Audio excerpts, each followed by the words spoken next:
Good morning students, how are you? कैसे हैं आप लोग? कैसी स्टडी चल रही है? रेगुलर नोट सभी बच्चे, सभी का नाम ले रही हूँ मैं यहाँ पर, सभी प्रॉपरली नोट्स नोट डाउन करिएगा. Be attentive for this. Now let's start our chapter number 6, water absorption and ascent of saps in plants. In this chapter we talk about, in previous videos, there are the two mechanisms of water absorption, that is passive absorption and active absorption. The maximum water absorption with the help of the passive absorption, its the percentage is 92 to 94, 96% near about, and only 2 to 4% absorption which are related to active absorption. And today we discuss what is the pathway of water flow, yani how can water absorb water reach the xylem part and which pathway is used for it. Now let's start. Pathway of water in plants. The water enter the root through root hairs and reach the xylem. Natural thing that all the waters, some root hairs are present in root part, and these root hairs absorb the water from the soil, and this absorbed water reach the xylem part. Okay? So when the water reach the xylem part, we use generally three pathways are used generally for the water absorb, which water absorb from the root hairs and reaches the xylem part. तो यहाँ पर तीन pathways का use किया जाता है water को root part से xylem तक पहुँचाने के लिए. And this flow, when the flow water reach the xylem part, this flow is called the lateral flow. This is very important. What is lateral flow and how many pathways are used? This is the three pathways are used. Now, first is apoplast pathway, second is symplast pathway, and third one is vacuolar pathway.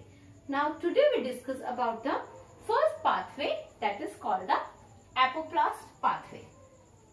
Flow of water in plant through non-living cells and intracellular space present in amine cells, these called the apoplast pathway. It means when जब water का flow जो होता है वो non-living cells यानी dead जो membrane sales होती हैं उनके लिए, यानी वाटर जब एब्जॉर्ब हुआ उसके बाद कुछ सेल्स जो ऐसी प्रस्तुत जो कि प्राय होती है नॉन लिविंग टाइप की होती है, डेड होती हैं, और इंट्रासेलुलर स्पेस बीच में जो सेल्स के बीच में जो स्पेस प्रेजेंट होते हैं, these called the intracellular space. तो जब वाटर का फ्लो जो हो वो इन इंट्रासेलुलर स्पेस और नॉन लिविंग सेल्स के, जो कि सेल्स के बीच में जो डेड सेल्स थे उनके हेल्प के द्वारा होता है. This pathway is called the apoplast pathway. Uncontrolled and through diffusion. It means this water flow is uncontrolled, अनियंत्रित होता है, regularly flow होता रहता है, and the process by the diffusion process के द्वारा होता है. Casparian strips are found in the cell wall of endodermal cells. देखिए, some Casparian strips are found in endodermal cells, जो cells के बीच में present होती है, इनमें कुछ स्ट्रिप्स प्रेजेंट होती हैं, that is called the Casparian strips. And these strips have the deposition of suberin. यानी इन स्ट्रिप्स में क्या होता है, सुबेरिन का डिपोजिशन पाया जाता है. This suberin is impermeable of water, यानी यहाँ पर जो सुबेरिन का डिपोजिशन, मान लीजिए this is the suberin deposition. ये क्या, किसका डिपोजिशन है यहाँ पर? सुबेरिन का डिपोजिशन. तो ये जो सुबेरिन प्रेजेंट होगा ये वाटर के लिए इम्प्रेमेबल, यानी वाटर जो होता है इसमें से फ्लो होकर के दूसरी तरफ नहीं जा सकता है, मूवमेंट नहीं कर सकता है. तो एंडोडर्मल सेल्स के पास में वाटर जो होगा वो इस के द्वारा जो होता है ये प्रोसेस के द्वारा नहीं पहुंच सकता है. जब कैस्पेरियन स्ट्रिप्स जो है प्रेजेंट होंगी तो वहां सुबेरिन डिपोजिशन होगा, और सुबेरिन डिपोजिशन के द्वारा वाटर जो होता है वो इम्प्रेमेबल होता है, यानी एंडोडर्मल सेल्स तक ये वाटर जो होता है वो नहीं पहुंच पाता. देन वाटर कैसे पहुंचेगा? In endodermal cells water flows through cell membrane. यानी वाटर का फ्लो जो होगा वो सेल मेम्ब्रेन के थ्रू होता है इन एंडोडर्मल सेल्स में। This water when without any कह सकते हैं हम साइटोप्लाज्मा के बिना, without any help of cytoplasm, directly cell membranes are used here for water flow from the root hairs to xylem, reach the xylem part.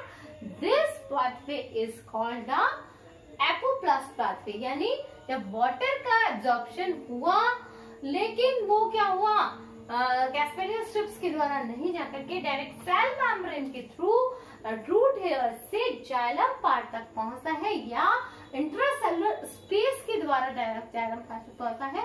इसके बीच में कोई भी मतलब कह सकते हैं हर्डल्स नहीं आते, कोई भी रुकावट नहीं आती, नॉन स्टॉप वाटर का फ्लो होता है। जैसे हम बात करें, मान लीजिए हमारे पास एक कटोरे में वाटर है और यदि हमारे पास पूरा कहीं स्पेस है उसको हम उसको फैला देते हैं, यदि बीच बीच में कुछ लगा नहीं हो तो वाटर कहीं पर रुकेगा नहीं, ठीक है, सिंपल सी चीज है।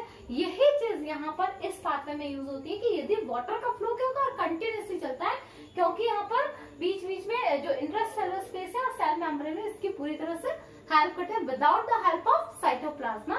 So this pathway is called the apoplast pathway also known as the transmembrane pathway। It means membrane के थ्रू क्योंकि ट्रांसफर हो रहा है, that is called the transmembrane pathway।